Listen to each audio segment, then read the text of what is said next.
بسم اللہ الرحمن الرحیم۔ روزانہ ہر نماز کے بعد اللہ پاک کی محبوب ترین سورت پڑھنے کا معمول بنا لیں۔ پہاڑ بھی مقدر بن جائیں گے، آزمائش بھی ختم ہو جائے گی۔ محترم ناظرین و کرام، قرآن مجید کی ایک انوکھی سورت جو ہر نماز کے بعد پڑھنے والے کو زمین سے آسمان تک پہنچا دیتی ہے۔ روزانہ ہر نماز کے بعد اللہ کی محبوب ترین سورت پڑھنے کا معمول بنا لیں، پہاڑ بھی راستہ دے گا، کامیابی بھی مقدر بن جائے گی، آزمائش بھی ختم ہوگی۔ یہ سورت لازمی پڑھیں۔ ناظرین، نبی کریم صلی اللہ علیہ وآلہ وسلم نے فرمایا قرآن پاک میں ایک ایسی سورت ہے کہ جو تقدیروں کو بدل دیتی ہے، اور اگر کوئی فقیر آئے تو اسے بادشاہ بنا دیتی ہے، اور بدترین انسان کو بہترین انسان بنا دیتی ہے، بے اولادوں کو اولادوں کی نعمت سے نواز دیتی ہے۔ اور اس سورت مبارکہ کی بہت زیادہ برکات، انسان آدمی پڑھے گا تو انشاءاللہ تعالی اس کو پڑھنا کبھی نہیں چھوڑے گا۔ یہ سورت نبی پاک صلی اللہ علیہ وآلہ وسلم کو بہت زیادہ پسند کرتے تھے۔ حضرت جابر رضی اللہ تعالیٰ عنہ سے معقول ہے کہ رسول اللہ صلی اللہ علیہ وآلہ وسلم صبح کی نماز میں باکثرت اس سورت کی تلاوت فرماتے تھے۔ ایک خاتون ام عصام بن حارثہ جو حضور پاک صلی اللہ علیہ وآلہ وسلم کی پڑوسن تھی، بیان کرتی ہیں کہ مجھے یہ سورت یاد ہی اس طرح ہوئی کہ میں جمعہ کے خطبے میں اکثر آپ کی زبان مبارک سے اس سورت کو سنتی تھی۔ تو یہ بات واضح ہوئی ہے کہ حضور پاک صلی اللہ علیہ وآلہ وسلم کی نگاہ میں یہ ایک بہت ہی بڑی اہم سورت تھی، اس لیے آپ صلی اللہ علیہ وآلہ وسلم زیادہ سے زیادہ لوگوں تک بار بار اس مضامین پہنچانے کا اہتمام فرماتے تھے۔ تو جس گھر میں اس سورت کو روزانہ ہر نماز کے بعد تلاوت کیا جائے، اس گھر میں اللہ پاک کی رحمتیں آنا شروع ہو جاتی ہیں، برکتیں آنا شروع ہو جاتی ہیں، دعائیں قبول ہونا شروع ہو جاتی ہے۔ اس سورت کی تلاوت کرنے والے کو اللہ پاک موت کی سختی اور دنیا کی سختیوں سے بچائے رکھتا ہے۔ یہ سورت اللہ کی محبوب ترین سورت ہے۔ محترم ناظرین و کرام، اللہ رب العزت نے انسان کو دنیا میں اپنے قرب کے لیے پیدا فرمایا، اور یہ سعادت صرف انہی لوگوں کو نصیب ہوتی ہے جو دل سے اللہ پاک کو یاد کرتے ہیں، اس کے محبوب بن جاتے ہیں، اور فرشتوں کی مجلس میں ان کا ذکر ہوتا ہے۔ ذکر الہی کی بے شمار اقسام ہیں، لیکن کچھ ایسے اذکار و تسبیحات بھی ہیں کہ جنہیں خود رابطہ اللہ تعالیٰ نے پسند کیا۔ جو بندہ ان کو پڑھتا ہے وہ اللہ پاک کی خاص رحمت و محبت اور فضل کا مستحق بن جاتا ہے۔ اس سلسلے میں آج ہم ایک ایسی لاڈلی سورت کا ذکر کرنے جا رہے ہیں کہ جو عرش والوں کے نزدیک بے حد محبوب ترین سورت ہے۔ جو شخص یہ سورت روزانہ ہر نماز کے بعد یا رات کو سونے سے پہلے پڑھ لیتا ہے، اس کے گھر پر اللہ پاک کی خاص نظر کرم اور رحمت پڑتی ہے، عرش الہی پر ہلچل مچ جاتی ہے، اور فرشتے دوڑے دوڑے آتے ہیں کہ گھر کا رخ کرتے ہیں۔ وہ فرشتے صرف اس لیے آتے ہیں تاکہ اس بندے کی اس سورت کو سنیں، اس کے لیے دعائیں کریں، اور اس کے گھر میں سکینت نازل ہو۔ ناظرین، کیا آپ نے کبھی محسوس کیا ہے کہ رات کا وقت اللہ تعالیٰ کے سب سے قریب ہونے کا وقت ہوتا ہے؟ یہی وہ لمحہ ہوتا ہے جب دنیا کی آوازیں خاموش ہو جاتی ہیں اور ہر طرف سکون طاری ہو جاتا ہے، اور انسان کا دل اپنے رب کی طرف متوجہ ہونے کے لیے سب سے زیادہ تیار ہوتا ہے۔ اس وقت میں کی جانے والی دعائیں اور اذکار خاص مقام ہے، کیونکہ اس وقت انسان کا دل دنیاوی آلائشوں سے ہٹ کر پاکیزگی کی طرف مائل ہوتا ہے۔ یہی وجہ ہے کہ نبی کریم صلی اللہ علیہ وآلہ وسلم نے ہمیں رات کو سونے سے پہلے خاص اذکار اور دعائیں سکھائی ہیں، تاکہ ہم سونے سے پہلے اپنے دل کو اللہ پاک کی یاد سے معطر کر لیں۔ اس لاڈلی سورت کے بارے میں بزرگ اولیاء کرام اور اہل معرفت کے اقوال سے پتہ چلتا ہے کہ یہ سورت ایسی ہے کہ جو صرف دنیا میں سکون نہیں لاتی بلکہ آخرت میں بھی درجات کو بلند ہونے کا سبب بنتی ہے۔ جو بندہ اس کو دل سے پڑھتا ہے اس کے تمام گناہ معاف کر دیے جاتے ہیں، اس کی دعائیں قبول و منظور ہوتی ہیں، اور سب سے بڑھ کر یہ کہ اس کے دل میں اللہ تعالیٰ کی خاص محبت اور الفت پیدا ہو جاتی ہے۔ ایسی محبت جو کسی بازار میں نہیں ملتی، کسی کاغذ پر نہیں لکھی جا سکتی، بلکہ صرف اور صرف اللہ پاک کے خاص بندوں کے لیے دل میں بسائی جاتی ہیں۔ فرشتے ہر رات زمین پر نازل ہوتے ہیں، بعض دعائیں سننے آتے ہیں اور بعض ذکر کرنے والوں کے پاس آتے ہیں، اور بعض گھروں کو رحمت سے بھرنے کے لیے اترتے ہیں۔ وہ گھر جن میں تسبیح اور تحلیل کی آوازیں بلند ہوتی ہیں، ان میں فرشتے قیام کرتے ہیں، شیطان وہاں سے دور بھاگتے ہیں، اور اللہ پاک کی خاص برکتیں ان کے گھروں میں نازل ہوتی ہیں۔ ایسی ایک صورت ہے جو اگر کوئی بندہ سچ سے دل سے پڑھ لے تو فرشتے اس کے لیے عاجزی سے دعائیں کرتے ہیں، اس کے رزق میں وسعت کی دعائیں کرتے ہیں اور اس کے تمام غموں کا خاتمہ کرنے کی التجا بھی کرتے ہیں۔ ناظرین، آج انسان پریشانی، بے سکونی، معاشی مسائل، بیماریوں اور دل کی بے چینی کا شکار ہے۔ لاکھوں لوگ ایسے ہیں جنہیں نیند نہیں آتی، دل بوجھل رہتا ہے، آنکھوں سے آنسو بہتے رہتے ہیں یا سینہ تنگی کا شکار ہوتا ہے۔ ان تمام روحانی اور جسمانی بیماریوں کا حل ذکر الہی میں ہے، اور خاص طور پر رات کو سونے سے پہلے کی جانے والی عبادت اور اذکار میں ایک ایسی طاقت ہے جو انسان کو باطن میں بھی پاک کرتی ہے اور ظاہر میں بھی نور سے بھر دیتی ہے۔ یہ سورت ایسی ہے کہ اس کو پڑھنے والے کے لیے فرشتے نہ صرف دعائیں کرتے ہیں بلکہ اللہ پاک کے عرش پر اس کا ذکر کرتے ہیں۔ اللہ فرماتا ہے، میرے بندے نے مجھے یاد کیا، میں بھی اسے یاد کرتا ہوں۔ سبحان اللہ، کیسا مقام ہے اس بندے کا جس رب کائنات یاد کرے، جس کا ذکر عرش پر ہو، جس کے گھر میں فرشتے دوڑ کر آئیں۔ یاد رکھیں، یہ تسبیح کوئی معمولی چیز نہیں ہے بلکہ اہل دل، اہل معرفت اور اللہ پاک کے خاص بندوں کی پہچان ہے۔ اس کو معمول بنا لینے والا شخص صرف دنیا میں ہی نہیں بلکہ قبر میں، حشر کے میدان میں اور پل صراط پر بھی آسانیوں کا سامنا کرے گا، کیونکہ یہ صورت اس لیے نور کا باعث بنے گی، اس کے قدموں کو مضبوطی دے گی اور قرب عطا کرے گی، اور اللہ کے بندوں گناہوں اور لاپرواہیوں سے دل سنگ و لودہ ہو جاتے ہیں اور استغفار اور اذکار سے انہیں ذرا ملتی ہے۔ چنانچہ ذکر الہی کے ذریعے غموں کو دور کیا جاتا ہے، مصائب کو ٹالا جاتا ہے اور مشکلات کو ہلکا کیا جاتا ہے۔ ذکر الہی دلوں کو جلا بخشتا ہے، انہیں ثقل کرتا ہے اور ان کی بیماری میں دوا کا کام کرتا ہے۔ ذکر و اذکار میں سب سے عظیم ذکر رب العالمین کی تسبیح ہے، کیونکہ یہ کائنات میں سب سے معزز مقام کے حامل فرشتوں کا ذکر ہے۔ ارشاد باری تعالیٰ، وہ دن رات تسبیح بیان کرتے ہیں اور ذرا سی بھی سستی نہیں کرتے، تو یہ چھوٹی اور بڑی مخلوق کا ذکر ہے۔ ارشاد باری تعالیٰ، یہ بندے کے لیے سخت حالات اور تکلیف کا سامنا کرنے کے لیے بہترین ہتھیار ہے۔ محترم ناظرین کرام، آج آپ کی خدمت اقدس میں ایک ایسی پیاری سی صورت لے کر آئے ہیں جو نبی کریم صلی اللہ علیہ وآلہ وسلم کو دنیا اور جہان کے ہر چیز سے پیاری ہے، کہ جس کو زیادہ سے زیادہ پڑھنے سے انسان کی تمام مشکلات، اس کی پریشانیاں، اس کی تنگ دستیاں دور ہو جاتی ہیں، اس کے گھر میں خوشحالی آتی ہے، اس کو ہر میدان میں فتح و کامیابی نصیب ہوتی ہے، وہ رزق کی تنگی سے دور ہو جاتا ہے، کیونکہ اس صورت کی تلاوت کرنے سے اللہ تعالیٰ اس کو اتنا رزق دیتا ہے کہ اس کی نسل در نسل تک یہ رزق کا سلسلہ شروع ہو جاتا ہے۔ یہ قرآن پاک کی بہت ہی پیاری سی صورت ہے، جس کو پڑھنے والا کبھی مایوس نہیں ہوا، اس کو اللہ تعالیٰ نے ہر وہ چیز و خوشی سے عطا کی ہے جس کی اس نے دل میں خواہش کی۔ انسان چونکہ ناشکر ہے، اس کو جتنا بھی عطا کر دیا جائے اس کے اندر حرص اور لالچ اتنی زیادہ جنم لے لیتی ہے۔ جب اس کو اللہ پاک کی طرف سے نعمتیں ملنے لگ جاتی ہیں تو اس کے دل میں خواہش پیدا ہوتی ہے کہ اللہ تعالیٰ مجھے مزید بھی نوازے، مجھے فلاں نعمت بھی عطا کرے اور مجھے فلاں نعمت بھی دے دے۔ تو یہ قرآن پاک کی ایک ایسی صورت کا مسرب عمل ہے کہ جس کو پڑھنے والے کے دل کی خواہشات کو اللہ تعالیٰ اپنے کن سے تکمیل فرما دیتا ہے۔ یہ صورت حضرت محمد مصطفیٰ صلی اللہ علیہ وآلہ وسلم پر کب اور کیسے نازل ہوئی، اس حوالے سے بھی واقعہ بیان کیا گیا ہے، جس کے لیے گزارش ہے ویڈیو کو آخر تک لازمی دیکھے گا تاکہ آپ کو اس کی اہمیت کا اور اس کے نزول کا علم ہو جائے۔ یہ صورت ایسی صورت ہے کہ انسان زندگی کے کسی میدان میں بھی ناکام نہیں رہے گا، اس کو ہر میدان میں، ہر کام میں، زندگی کا کوئی بھی مقصد ہو اس میں کامیابی نصیب ہوگی۔ محترم ناظرین کرام، اللہ تعالیٰ نے حضرت محمد مصطفیٰ صلی اللہ علیہ وآلہ وسلم کی مقدس ہستی کو تمام انسانوں کے لیے رحمت دو عالم بنا کر بھیجا۔ اللہ پاک فرماتا ہے، بے شک ہمارے پاس اللہ پاک کی طرف سے ایک نور ہے، یعنی حضرت محمد مصطفیٰ صلی اللہ علیہ وآلہ وسلم، ایک روشن کتاب قرآن مجید۔ حضور نبی کریم صلی اللہ علیہ وآلہ وسلم کی پسند ناپسند ہر مسلمان کے لیے بہت زیادہ اہمیت رکھتی ہے، کیونکہ اسی محاذ پر اس کی کامیابی یا ناکامی کا انحصار ہے۔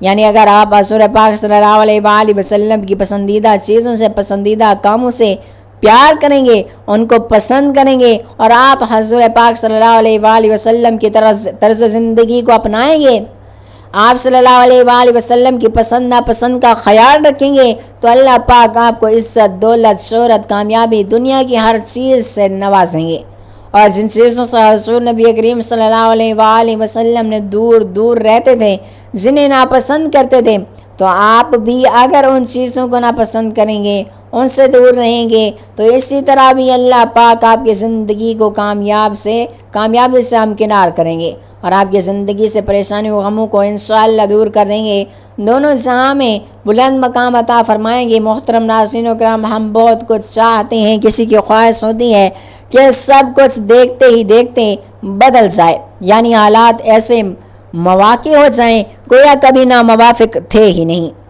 کسی کے دل میں یہ تمنا انگڑائیاں لیتی رہتی ہے کہ جو روٹے ہوئے ہیں وہ پل بھر میں مان جائیں، یعنی ایسا خود بخود ہو جائے انہیں کچھ نہ کرنا پڑے۔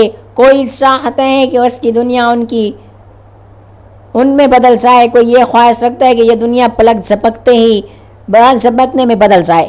ہمیں پتہ نہیں وہ بھی کیا کیا چاہتے ہیں، کچھ چاہنے میں کوئی قباحت نہیں، ساری قباحت اس بات میں ہے کہ کبھی ہم سبھی کچھ کسی منطقی مرحلے سے گزرے بغیر اور فوری طور پر، یعنی ان میں چاہتے ہیں دنیا میں کہیں بھی ایسا ہوا ہے کہ کوئی معاملہ راتوں رات کچھ نہ کچھ ہو گیا ہو۔ ہمیں بہت کچھ بہت تیزی سے بدلتا ہوا دکھائی دیتا ہے، یہ بھی محض غلبہ بصر یعنی آنکھوں کا دھوکہ یا تبدیلی چند عوامل کے طور پر عمل کا نتیجہ ہوتی ہے۔ یہ ایسی حقیقت ہے جس سے انکار کسی بھی صورت ممکن نہیں۔ ہمیں جو کچھ بھی دکھائی دیتا ہے وہ لازمی طور پر ویسا نہیں ہوتا جیسا دکھائی دے رہا ہوتا ہے۔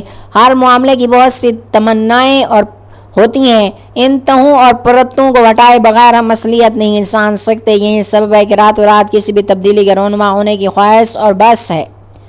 ایسا ہوتا ہی نہیں، ہو بھی نہیں سکتا۔ اس دنیا کی ہی نہیں بلکہ پوری کائنات میں کچھ بھی بلا سبب اور بلا جواز نہیں۔ ہر معاملہ حولت محلوں کی ڈوری سے بنا ہوا ہے۔ یہ وظیفہ کرنے والے کی ایک رات میں ہی اس قسمت بدل جاتی ہے۔ یہ ایک ایسی صورت مبارکہ ہے جسے پڑھتے ہی 100 کروڑوں روپے کا مالک بن جاتا ہے۔ قرآن مجید کی تلاوت کرنے والا قیامت کے روز قرآن مجید لکھنے والے معزز فرشتوں کے ساتھ ہوگا، اور اٹک اٹک کر مشقت سے پڑھنے والوں کو تلاوت کا دوہرا ثواب ملتا ہے۔ ابن ماجہ میں حضرت عائشہ صدیقہ رضی اللہ تعالیٰ عنہ کہتی ہیں کہ رسول اللہ صلی اللہ علیہ وآلہ وسلم نے فرمایا، قرآن مجید کی تلاوت میں مہارت رکھنے والا شخص لکھنے والی عزت دار فرشتوں کے ساتھ، اور وہ شخص جو تلاوت کرنے میں اٹکتا ہے وہ دقت محسوس کرتا ہے، اس کے لیے دگنا اجر ہے۔ سنن ابو داؤد میں روایت ہے کہ رسول اللہ صلی اللہ علیہ وآلہ وسلم نے فرمایا، قبر میں مومن آدمی کے پاس جو فرشتے آتے ہیں جو اسے بٹھا دیتے ہیں اور پوچھتے ہیں تیرا رب کون ہے؟ وہ کہتا ہے میرا رب اللہ ہے۔ پھر پوچھتے ہیں تیرا دین کیا ہے؟ وہ کہتا ہے کون سا ہے؟ وہ کہتا ہے میرا دین اسلام ہے۔ پھر وہ پوچھتے ہیں تمہارا درمیان جو شخص نبی بنا کر بھیجا گیا تھا اس کے بارے میں تمہارا کیا خیال ہے؟ تو وہ جواب دیتا ہے وہ اللہ پاک کے رسول صلی اللہ علیہ وآلہ وسلم ہے۔ فرشتے پوچھتے ہیں تمہیں یہ ساری باتیں کیسے معلوم ہوئی؟ تو وہ آدمی کہتا ہے میں نے اللہ پاک کی کتاب سے پڑھی ہیں، یعنی قرآن پاک سے پڑھی ہیں، اور اس پر ایمان لایا اور اس کی تصدیق بھی کی ہے۔ دنیا میں قرآن پڑھنے کی فضیلت اور فائدے کہ جو بندہ دنیا میں قرآن پڑھتا ہے اس کو نہ صرف دنیا میں فائدے ملتے ہیں بلکہ آخرت میں بھی وہ شخص کامیاب ہوتے ہیں۔ تو ناظرین، یہ وہ صورت ہے کہ جس کی تلاوت روز میسر اللہ پاک خود تلاوت فرمائیں گے، اس کی زیادہ سے زیادہ تلاوت کرنے سے اللہ پاک آپ سے خوش ہوں گے۔ رشتے دن رات آپ کے لیے دعائیں کریں گے اور راتوں رات قسمت بدل جائے گی۔ محترم ناظرین و کرام، اگر آپ بھی غربت کا شکار ہیں، تنگ دستی کا شکار ہیں، گھر کے حالات خراب ہیں، تو آج کا یہ وظیفہ آپ نے کر لینا ہے انشاءاللہ۔ اللہ کے حکم سے قرآن پاک کی سورت کا جو وظیفہ ہے، اللہ رب العزت اس عمل کی برکت سے آپ کو ایسی ایسی عزتیں عطا فرمائیں گے، ایسی ایسی دولتیں عطا فرمائیں گے، ایسی ایسی شانیں آپ کو عطا فرمائیں گے کہ آپ راضی ہو جاؤ گے۔ آپ کے معاشرے میں آپ کی عزت ہوگی، جیسے میں بتاؤں گا ویسے ہی آپ لوگوں نے صرف اور صرف ایک مرتبہ اس عمل کو کر لینا ہے۔ ناظرین کرام، آج کا وظیفہ ایسا مسرب اور آزمودہ اور باکمال وظیفہ ہے کہ یہ وظیفہ آپ کریں گے آپ مالا مال ہو جائیں گے، کیونکہ اس صورت کا وظیفہ رزق میں برکت کے لیے بہت ہی مسرب ہے۔ ناظرین، شریعت اسلامیہ میں مساکین و غریبوں کو کھانا کھلانے اور ان کی دنیاوی ضرورتوں کو پورا کرنے کی بار بار ترغیب و تعلیم دی گئی ہے۔ حضور اکرم صلی اللہ علیہ وآلہ وسلم سے سوال کیا گیا کہ اسلام میں کون سا عمل زیادہ افضل ہے؟ آپ صلی اللہ علیہ وآلہ وسلم نے فرمایا لوگوں کو کھانا کھلانا اور ہر شخص کو سلام کرنا۔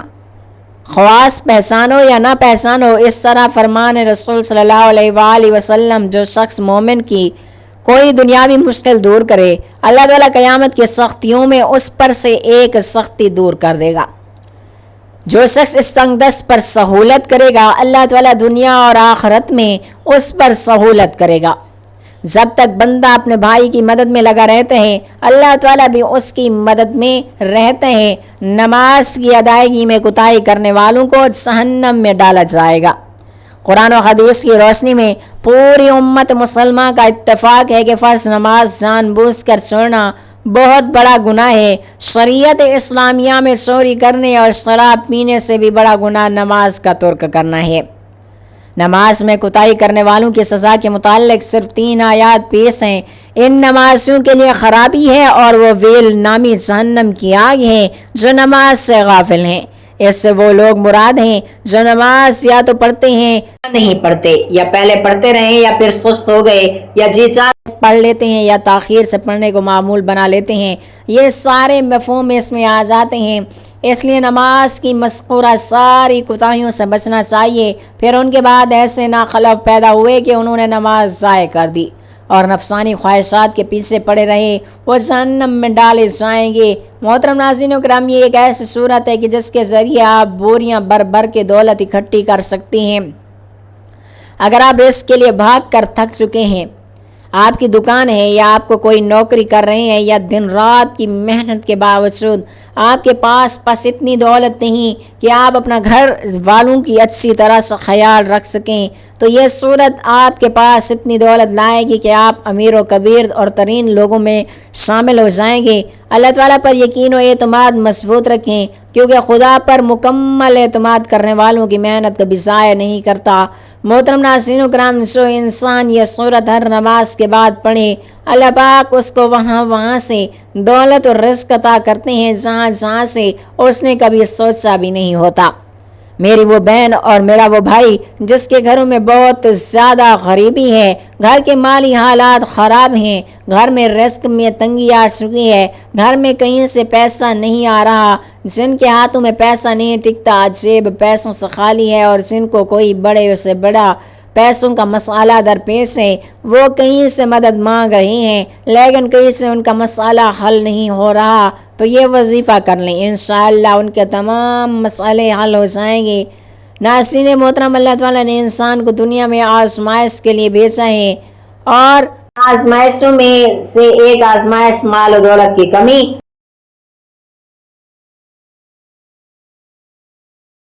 بیان کیا، بلکہ اس سے بچنے اور نجات پانے کے لیے بھی واضح اور مؤثر رہنمائی فراہم کی۔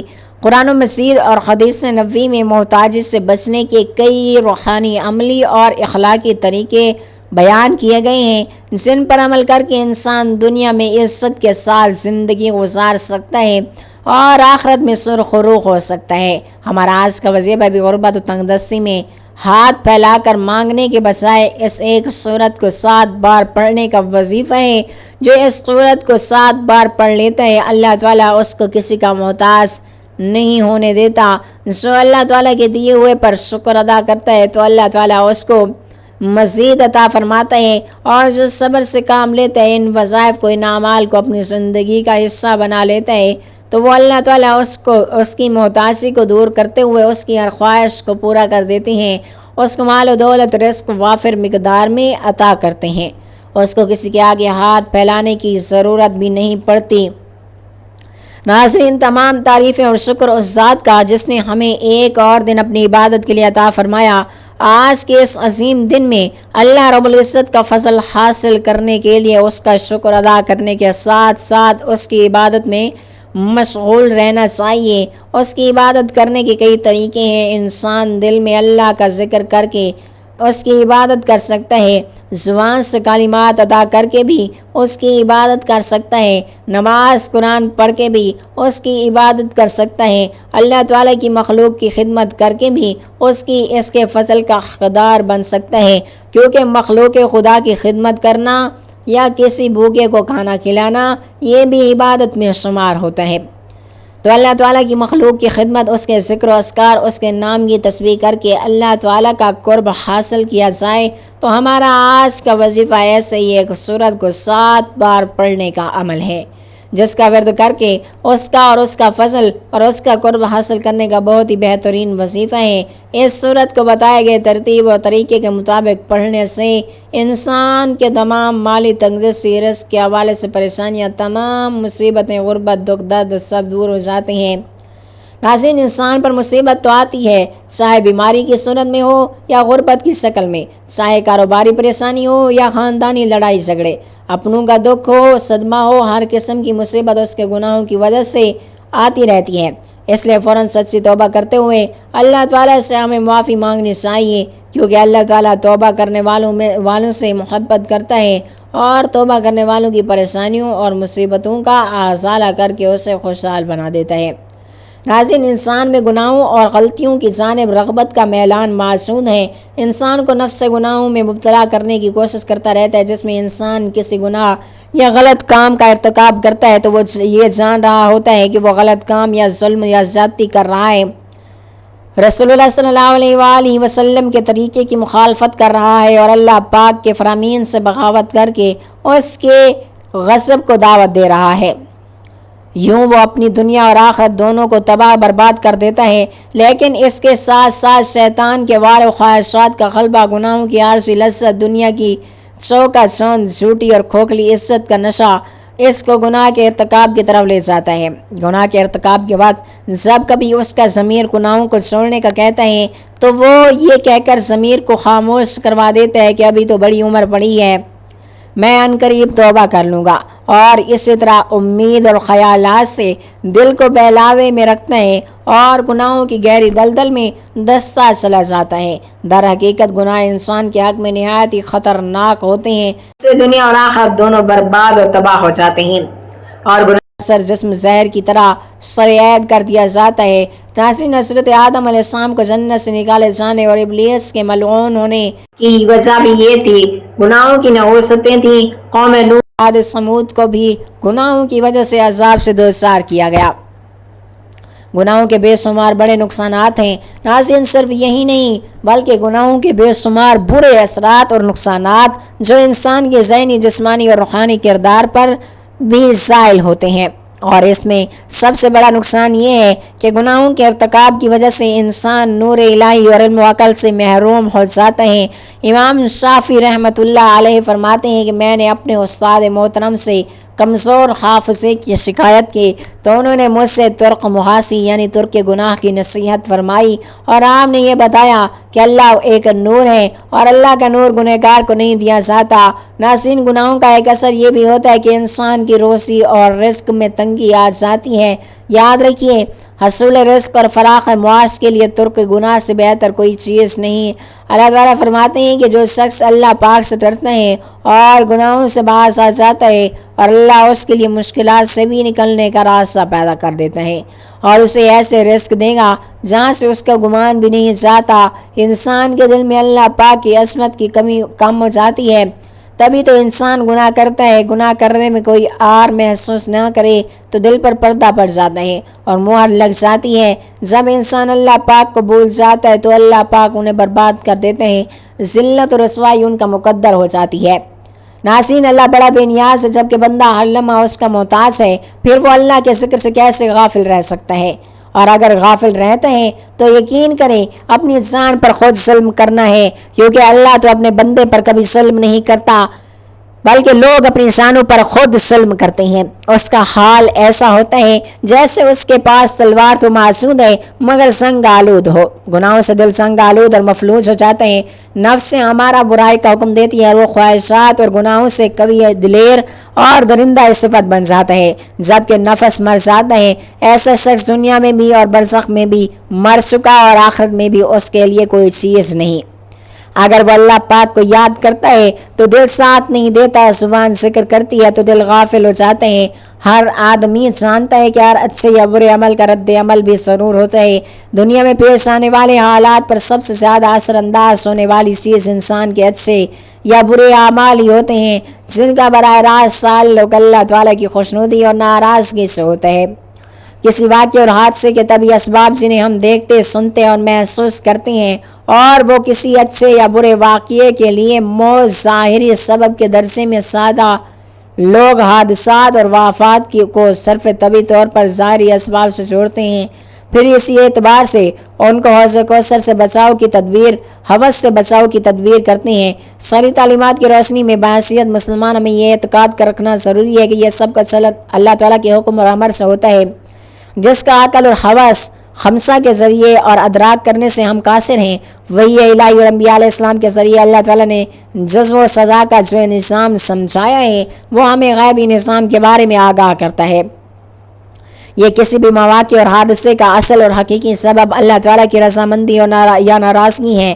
اللہ تعالیٰ نے حالات کو خود خواہ اچھے ہوں یا برے انسان کے اعمال سے جوڑا اور وابستہ فرمایا۔ چنانچہ انسان کے نیک اور برے اعمال کی نوعیت کے اعتبار سے احوال مرتب ہوتے ہیں۔ صحت اور مرض و قرض، نفع و نقصان، کامیابی و ناکامی، خوشی و غم، بارش و خشک سالی، مہنگائی اور امراض و زلزلہ، طوفان و سیلاب وغیرہ۔ ناظرین، یہ سب ہماری بدعمالیوں کا نتیجہ ہوتے ہیں، اور ان سب اعمال کے ظاہری اسباب کچھ بھی ہوں گے مگر حقیقی اسباب ہمارے نیک اور بد اعمال ہوتے ہیں۔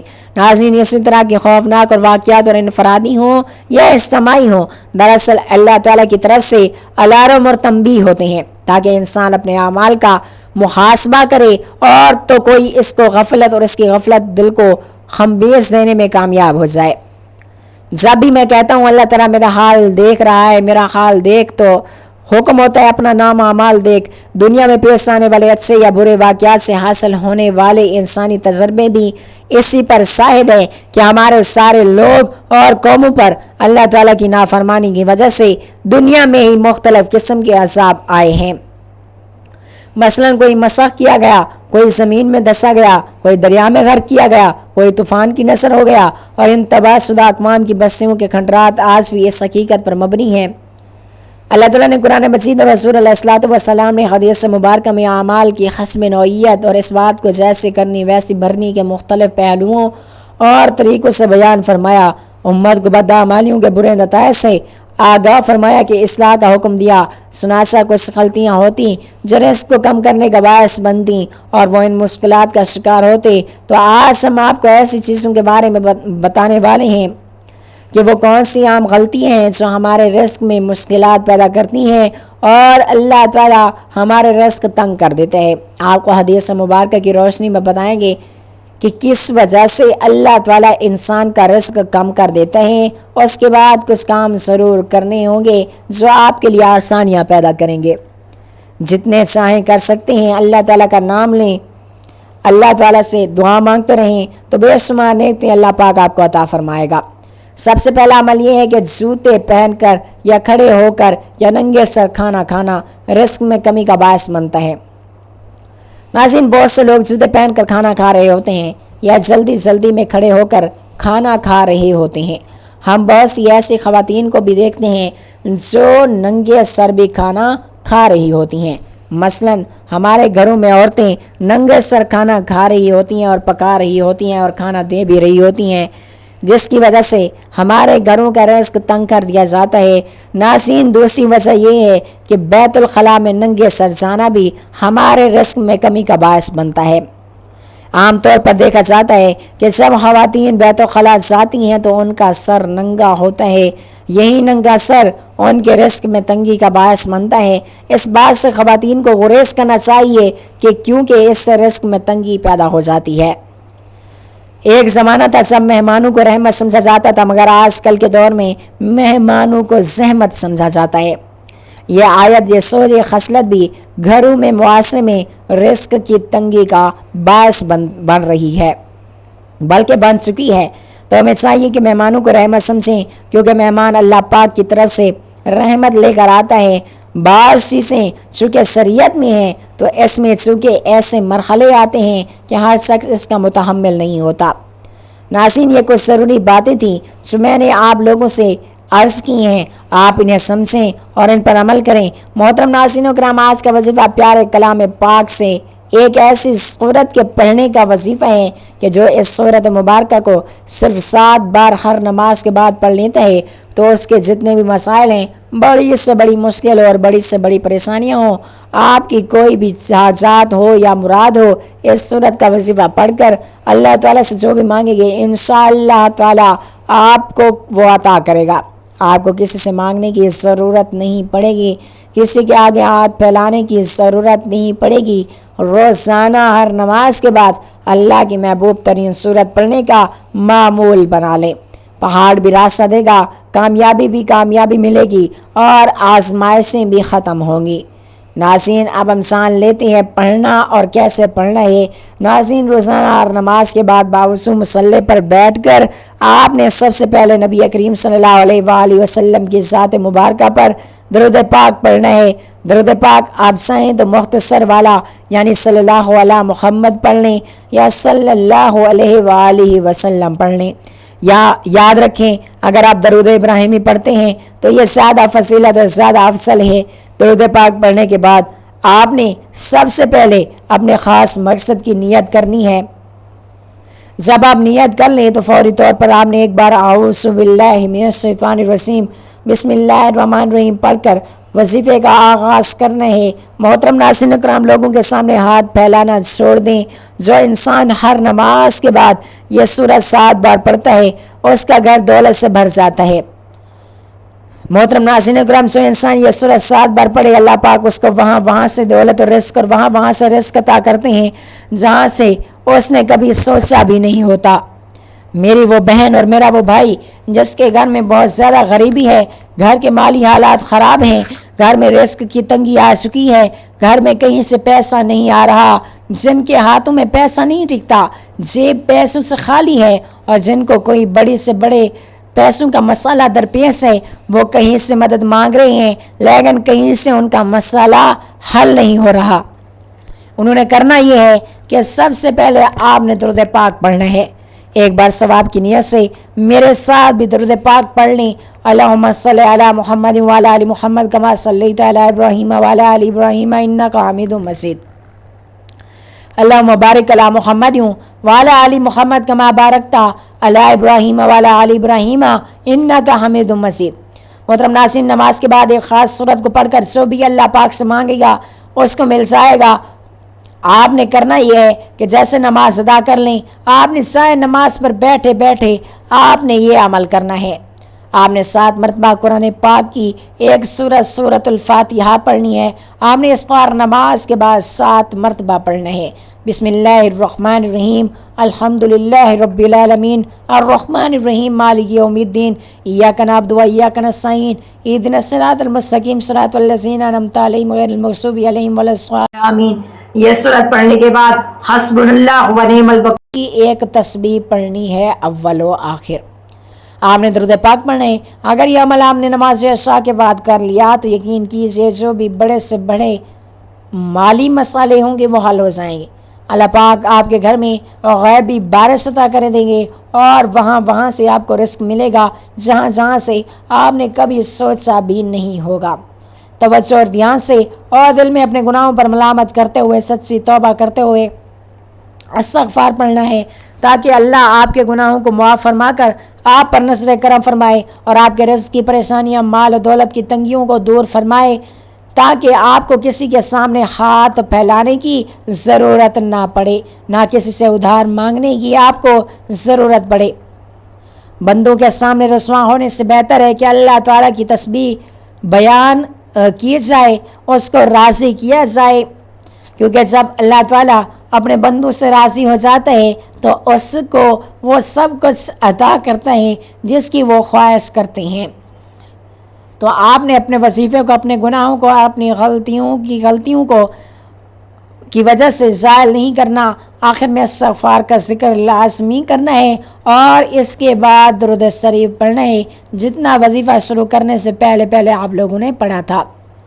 پھر اللہ تعالیٰ سے اپنے مقاصد، اپنی خواہشات اور اپنی مرادوں کے لیے رو رو کر گڑ گڑا کر دعا مانگنی ہے۔ انشاءاللہ اس عمل اور اس وظیفے سے اللہ تعالیٰ آپ کو سب کچھ عطا فرمائے گا، کیونکہ جو اللہ تعالیٰ کے کلام پاک کی آیات کو ایک خاص تعداد میں پڑھا جاتا ہے کہ جب اس کا ذکر اور اس کی تسبیح کی جاتی ہے تو اللہ تعالیٰ اس پڑھنے والے بندے کی طرف متوجہ ہوتا ہے اور فرشتوں کو حکم دیتا ہے کہ میرے اس بندے کی تمام جائز خواہشات کو پورا کر دو، تو فرشتے اللہ تعالیٰ کے حکم سے اس کی تمام پریشانیوں کو دور کر دیتے ہیں اور اس کے لیے آسانیاں پیدا کر دیتے ہیں، اور اس کو وافر مقدار میں رزق عطا کیا جاتا ہے اور اس کی نسلوں کو بھی خوشحال کر دیا جاتا ہے۔ سورۃ الفاتحہ قرآن کریم کی مختصر سورت ہے اور اس میں ایک رکوع، 7 آیات، 27 کلمات یعنی الفاظ اور 140 حروف ہیں۔ امام مجاہد رحمۃ اللہ علیہ فرماتے ہیں کہ سورۃ الفاتحہ مدینہ منورہ میں نازل ہوئی، اور ایک قول یہ ہے کہ سورۃ الفاتحہ 2 مرتبہ نازل ہوئی، ایک بار مکہ مکرمہ میں اور ایک مرتبہ مدینہ منورہ میں۔ امام جلال الدین سیوطی شافعی رحمۃ اللہ علیہ فرماتے ہیں، میں نے روایت ذکر کی، فرماتے ہیں ابلیس یعنی شیطان 4 مرتبہ چیخے مار کر رویا، ایک مرتبہ جب اس پر لعنت برسی، دوسری مرتبہ جب اسے زمین پر اتارا گیا، تیسری مرتبہ جب اللہ پاک کے آخری نبی پاک صلی اللہ علیہ وآلہ وسلم رسول ہاشمی نے اعلان نبوت فرمایا، اور 100 مرتبہ جب سورۃ الفاتحہ نازل ہوئی۔ امام مجاہد رحمۃ اللہ علیہ فرماتے ہیں جب سورۃ الفاتحہ نازل ہوئی تو شیطان انتہائی مشقت میں پڑا اور خوب دھاڑے مار مار کر، چیخیں مار مار کر چلایا، رویا۔ مسلمان کو چوتھے خلیفہ امیر المومنین حضرت علی المرتضیٰ رضی اللہ تعالیٰ عنہ سے سورۃ الفاتحہ کے متعلق سوال ہوا تو فرمایا، مجھے رسول اکرم نور مجسم صلی اللہ علیہ وآلہ وسلم نے بتایا سورۃ الفاتحہ عرش کے نیچے خزانوں سے نازل کی گئی ہے۔ حضرت عبداللہ بن عباس رضی اللہ تعالیٰ عنہ فرماتے ہیں، ایک روز رسول اللہ صلی اللہ علیہ وآلہ وسلم امت میں تشریف فرماتے، حضرت جبریل امین علیہ السلام بھی حاضر خدمت تھے۔ اچانک آسمان کی طرف سے ایک آواز آئی، حضرت جبریل امین علیہ السلام نے آسمان کی طرف نگاہ اٹھائی اور عرض کیا، یا رسول اللہ صلی اللہ علیہ وآلہ وسلم، یہ ایک فرشتہ ہے جو آج سے پہلے کبھی زمین پر نہیں آیا۔ اور اس فرشتے نے بارگاہ رسالت میں حاضر ہو کر سلام کیا، پھر کہا، رسول اللہ صلی اللہ علیہ وآلہ وسلم، آپ کو دونوں کی خوشخبری ہے، آپ سے پہلے کسی نبی علیہ السلام کو یہ نور عطا نہیں کیا گیا۔ ان میں سے ایک نور سورۃ الفاتحہ اور دوسرا نور سورۃ البقرہ کی آیات، آخری آیات ہے۔ جو شخص سورۃ الفاتحہ اور سورۃ البقرہ کی آخری آیات کی تلاوت کریں اسے ہر حرف پر خصوصی ثواب دیا جائے گا۔ حکیم الامت مفتی احمد یار خان نعیمی رحمۃ اللہ علیہ فرماتے ہیں، قرآن کریم کو جہاں سے بھی پڑھا جائے ہر حرف پر 10 نیکیاں ملتی ہیں، لیکن سورۃ الفاتحہ سورۃ البقرہ کی آیات کو پڑھنے کی یہ فضیلت ہے کہ ہر حرف پر 10 نیکیاں بھی ملتی ہیں اور اس کے علاوہ بھی خصوصی ثواب عطا کیا جاتا ہے۔ سورۃ الفاتحہ بالکل رحمت کی صورت ہے اور اس لیے اس میں اللہ پاک کے قہر و غضب اور دوزخ کے عذاب وغیرہ کا ذکر نہیں ہے، بلکہ اس صورت میں وہ حرف بھی نہیں ہیں اور نہیں آئے جو جہنم وغیرہ کے شروع میں آتے ہیں۔ چنانچہ سورۃ الفاتحہ میں 7 حروف نہیں ہیں، ایک سا، دوسرا جیم، تیسرا خا، چوتھا زا، 5واں سین، چھٹا زوا، 7واں فا، ایک سا۔ صبور کا پہلا حرف اور صبور جہنم کا ایک نام ہے، دوسرا جیم کا پہلا حرف یہ بھی جہنم کا ایک نام ہے، تیسرا خا خزی کا پہلا حرف اس کا معنی رسوائی، چوتھا زافیر زقوم کا پہلا حرف، صفیر دوسیوں کی آواز ہے اور زوم دوسیوں کی غذا ہے، 5واں سین شہیق کا پہلا حرف اس کا معنی جہنمیوں کی آواز، چھٹا ظلم زوا ظلم کا پہلا حرف اور 7واں فافر کافر فافر کا پہلا حرف اور فرا کا معنی ہے دور۔ امام فخر الدین رازی رحمۃ اللہ علیہ فرماتے ہیں جہنم کے 7 دروازے ہیں، سورۃ الفاتحہ میں عذاب پر دلالت کرنے والا 7 حروف کا ذکر نہیں کیا گیا۔ یہ اسی طرح اشارہ ہے کہ جو بندہ سورۃ الفاتحہ پڑھے دل سے اس پر ایمان رکھے، اللہ ہم سب کا حامی و ناصر ہو، آمین ثم آمین۔